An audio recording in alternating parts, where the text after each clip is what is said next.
अस्सलाम वालेकुम बहन भाइयों। आज का टॉपिक है बच्चों की ज़हनी नशो-नुमा। हम सब लोग चाहते हैं हमारे बच्चे समझदार हों, बातमीज़ हों, बाइख़लाक़ हों, तालीम में बहुत अच्छे सितारों की तरह उनका मुकाम हो। बिल्कुल होना चाहिए, हर माँ बाप की यही ख्वाहिश है और रब्बे करीम से दुआ भी ये है कि हमारे मुल्क के बच्चे सब के सब इंतहाई शाहकार तालीम याफ्ता अच्छे से अच्छे हों। दुआओं के साथ साथ हमें देखना पड़ेगा कि हमने क्या करना है। सबसे पहले तो हमें जैसे जैसे बच्चा बड़ा हो रहा है उस पर नज़र रखनी होगी, वो किन चीज़ों में इंटरेस्ट लेता है, वो एक्टिव है, वो किस तरह की चीज़ों में खेलता है, किस तरह की चीज़ों पे गौर करता है। और उस पे ये भी नज़र रखनी होगी कि अगर वो माशाल्लाह बहुत एक्टिव है, कोई ऐसा काम ना कर ले जिससे उसका जिस्मानी नुकसान हो जाए, उसे चोट लग जाए, कोई खराबी हो जाए। उसके बाद उसे हमें बहुत अच्छा स्कूल देना पड़ेगा। स्कूल एक ऐसी जगह है जहाँ पे हम अपने बच्चे को 6 से 8 घंटे तक भेजते हैं। मुझे बताएं, कोई ऐसी जगह है, कोई ऐसी जगह है जहाँ हम इतने टाइम के लिए अपने बच्चे को भेजते हैं? कभी नहीं। स्कूल एक बड़ा अहम किरदार है बच्चे की ज़िंदगी में। पहला अहम किरदार वालिदैन का घर, उसके बाद स्कूल है।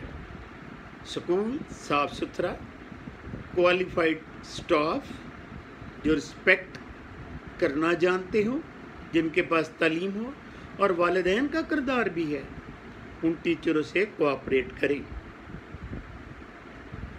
बच्चों को अप्रिशिएट किया जाए, उनका होमवर्क चेक किया जाए, उनको फ़ीस दी जाए, उन्हें टाइम पे लेकर आया जाए, डेली उनके लिए टाइम निकालना बहुत ज़रूरी है। उन्हें प्यार, शफ़क़त, मोहब्बत देना ज़रूरी है। अगर एक तोता जिसको हम कोई चीज़ सिखाना चाहें वो सीख लेता है, तो हमारा बेबी क्यों नहीं सीखता? जानवर हो के चीज़ें सिखाई जा सकती हैं, तो बच्चे शाहकार क्यों नहीं बनाए जा सकते? शायद उसमें हमारी नासमझी है, हमें मालूम ही नहीं कि बच्चा रब्बे करीम की बहुत बड़ी अता है। हमें अपने बच्चे को हरगिज़ डांटना, डपटना या टोकना नहीं चाहिए। मैंने अक्सर देखा है मेरे क्लिनिक पे, बच्चे खेल रहे होते हैं, कुछ और कर रहे होते हैं, तो माँ बाप कुर्सियों पे बैठे, चेयर्स पे बैठे, उन्हें वॉइस कमांड देते हैं, खड़ा हो जा, बैठ जा, सट ना लगा लें। ओ भाइयों, ये आपका हिस्सा है, ये खेल रहा है, कुछ कर रहा है, उसका साथ दें, उसको वॉच करें, उसकी बुक्स चेक करें, उसके नेल चेक करें, उसके बाल चेक करें, उसकी सफाई का ख्याल रखें, उसको राइटिंग के मौके दें, उसे बोलने के मौके दें, उसे खेलने के मौके दें, फिर वो पॉलिश होता जाएगा। वो हमारा ही खून है, वो अच्छे जगह पे, ओहदे पे पहुंच जाएगा तो हमारे लिए ही काबिले खुशी होगा। बच्चे सभी अच्छे हैं, बनाने वाला कौन है? वो एक ही खुदा है, कोई और नहीं है। उसी ने सब बच्चों को बनाया है। बच्चों को बनाना, बगाड़ना पहले वालिदैन, उसके बाद स्कूल।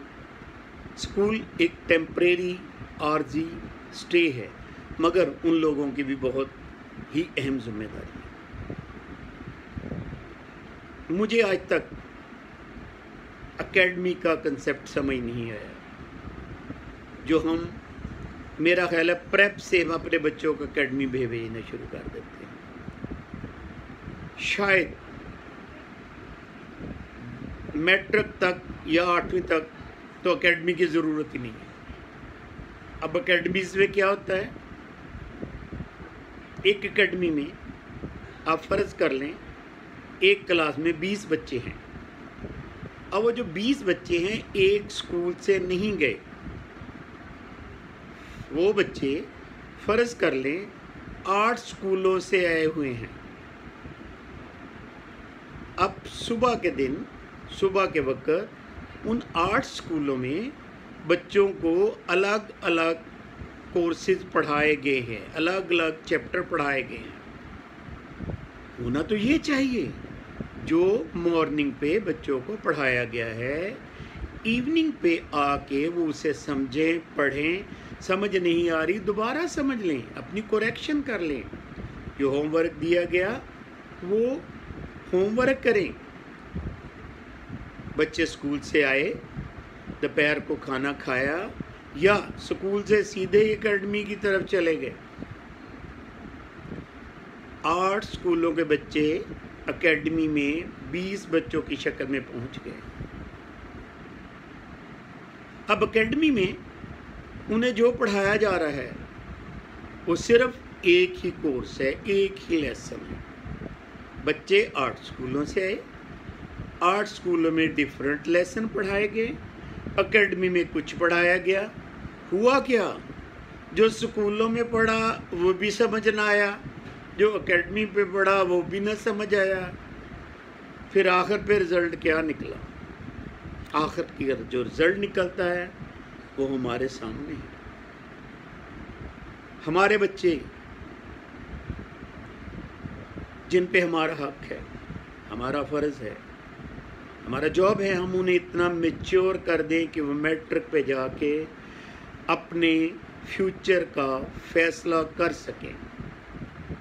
मगर इंतहाई अफसोसनाक सूरत हाल है, आज भी हमारे मुल्क के बच्चों को मैट्रिक के बाद ये नहीं मालूम हमने कौन से सब्जेक्ट रखने हैं। बहुत सारे बच्चे दूसरों को कहने पे, चूँकि उनमें वो सलाहियतें डेवलप नहीं की गई, वो दूसरों को कहने पे सब्जेक्ट रखते हैं। अब सूरत हाल आपके सामने है। हो सके तो हमें सूरत हाल पे गौर करना चाहिए। ये हमारा ही बच्चे हैं, ये हमारा ही मुल्क है, ये हमारा ही कल है। हमारे बड़े हम पे लाजम है अब उनका एहतराम करें। उन्हें समझ नहीं थी, उस वक़्त तालीम नहीं थी, उन्हें नहीं पता था कि बच्चों की नफ्सियात क्या है, बच्चों की ज़रूरियात क्या है। खुदारा हमें अपने बच्चों पे तवज्जो देनी पड़ेगी। अपने बच्चों की नशो-व-नमा के लिए जिस्मानी और ज़हनी दोनों पर तवज्जो दें। आपका बहुत शुक्रिया।